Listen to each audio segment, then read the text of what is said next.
The United States Department of Commerce has announced one of the most sweeping tariff expansions in recent memory, signaling a new phase in the government's push to protect domestic industries from foreign competition. Welcome viewers to my channel. Please subscribe, like my video and turn on notifications so you don't miss our next update. In a decision unveiled on Tuesday, the department confirmed that 407 additional categories of goods will now be subject to tariffs on their steel and aluminum content. These products span a vast array of industries, from heavy machinery such as bulldozers, cranes, railcars, and wind turbines to more consumer-facing goods like furniture. Even industrial parts such as compressors, pumps, and auto exhaust system components are included, making the scope of this expansion unusually broad.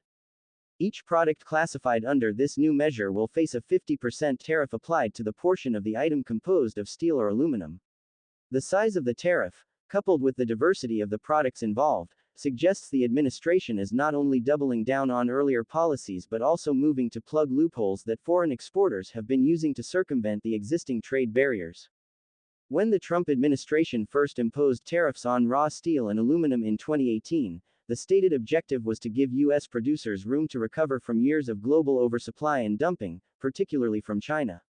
But as tariffs on raw metals took effect, foreign producers found a workaround. Instead of exporting raw materials, they began shipping finished goods or intermediate parts that contained steel and aluminum but were not directly covered by the tariffs. This derivative products gap allowed global competitors to maintain access to the U.S. market while domestic producers continued to struggle with unfair price competition. By expanding tariffs to 407 new categories of products, the Commerce Department is attempting to shut down this backdoor. Jeffrey Kessler, Under-Secretary of Commerce for Industry and Security, defended the move, arguing that it was necessary to ensure the original tariffs achieved their intended effect.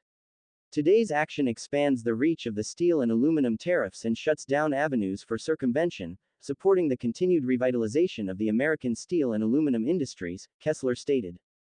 The decision represents a significant win for U.S. steelmakers, particularly Cleveland-Cliffs, which has been one of the most vocal advocates for expanding tariffs.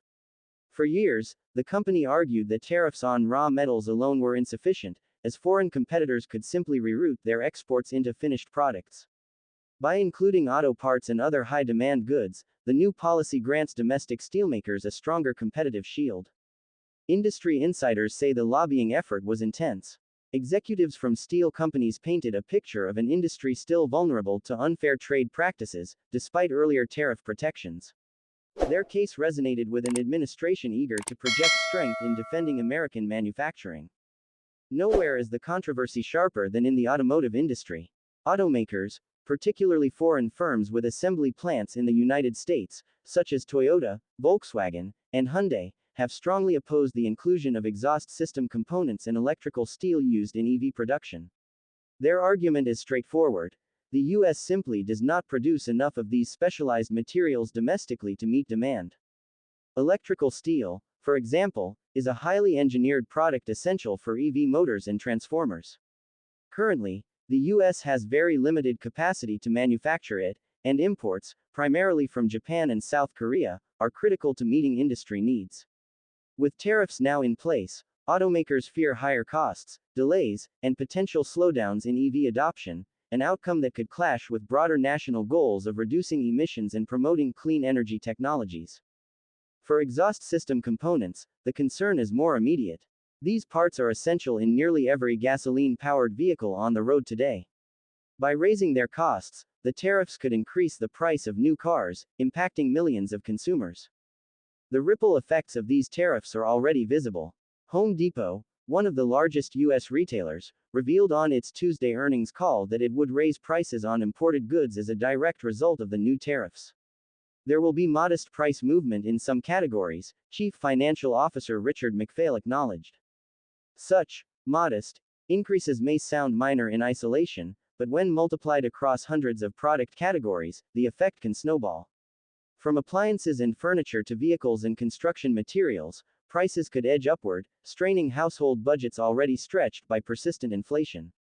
For businesses, particularly small manufacturers reliant on imported parts, higher costs could mean thinner margins, reduced competitiveness, or the need to cut jobs. To fully understand the significance of this expansion, it helps to place it in historical context. The US has a long and complicated relationship with tariffs. In the late 19th and early 20th centuries, tariffs were a central tool of economic policy, used to shield nascent industries from foreign competition.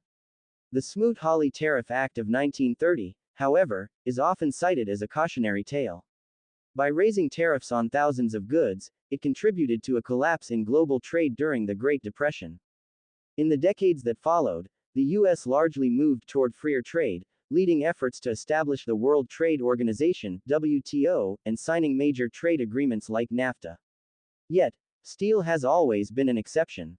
From the 1960s onward, nearly every administration has imposed some form of protection on steel, whether through quotas, voluntary export restraints, or tariffs.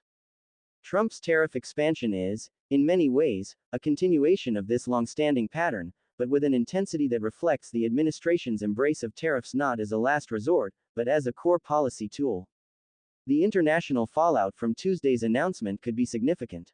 The European Union, already strained by previous rounds of tariffs, may retaliate with duties on US exports.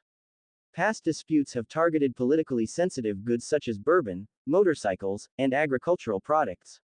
A new round of tariffs could hit sectors like aerospace, agriculture, or technology, further escalating tensions. China, though less directly affected by the specific categories listed, may also see the move as part of a broader US strategy to curtail its industrial rise.